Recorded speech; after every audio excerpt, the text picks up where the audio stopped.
السلام علیکم ورحمۃ اللہ، شہید سیالوی آپ سے مخاطب ہوں۔ میرا یہ پیغام تمام یوٹیوبرز کے لیے جو یوٹیوب پہ پیسے کماتے ہیں۔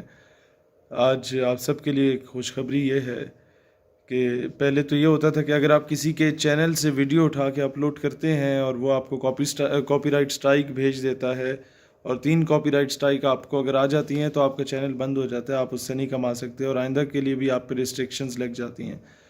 لیکن میں تمام یوٹیوبرز کو اجازت دیتا ہوں، آپ لوگوں کو اندازہ ہوگا کہ ہماری ویڈیوز پہ اکثر ملینز میں ویوز آتے ہیں۔ آپ ہمارے یوٹیوب چینل سے جو میری ویڈیوز ہیں وہ ڈاؤن لوڈ کر کے پاکستان کے اگر 1 لاکھ یوٹیوبر یا 10 لاکھ یوٹیوبر وہ اسے اپلوڈ کرنا چاہیں، آپ کو اجازت ہے، آپ اس سے کمائیں۔ ہمیں صرف اس چیز سے غرض ہے کہ ہمارا پیغام لوگوں تک پہنچے۔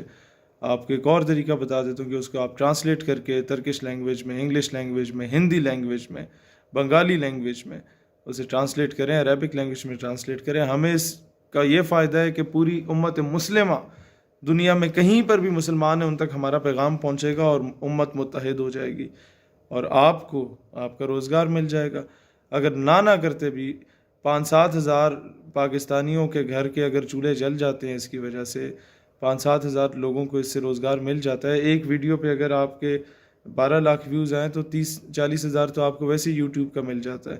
تو اس طریقے سے اگر آپ اس پہ کام کریں اور ہماری ویڈیوز ہمارے چینل سے ڈاؤن لوڈ کر کے اپلوڈ کریں، ہم آپ کو کوئی کاپی رائٹ کلیم نہیں بھیجیں گے، نہ کوئی کاپی رائٹ سٹرائک بھیجیں گے۔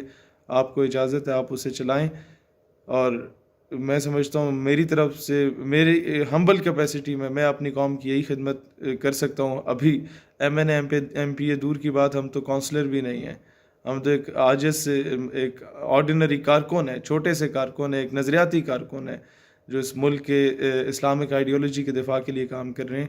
تو ہم یہ خدمت کر سکتے ہیں اپنی قوم کی کہ اگر 5-7 ہزار لوگوں کو روزگار اس طرح مل جاتا ہے تو اس سے بڑھ کے ہمارے لیے کوئی خوش نصیبی نہیں ہوگی۔ تو اس پیغام کو پھیلائیں تاکہ زیادہ سے زیادہ لوگوں کو روزگار بھی مل سکے، اور ہمارا جو پیغام ہے وہ پوری امت مسلمہ تک پہنچ سکے۔ پاکستان ہمیشہ زندہ باد۔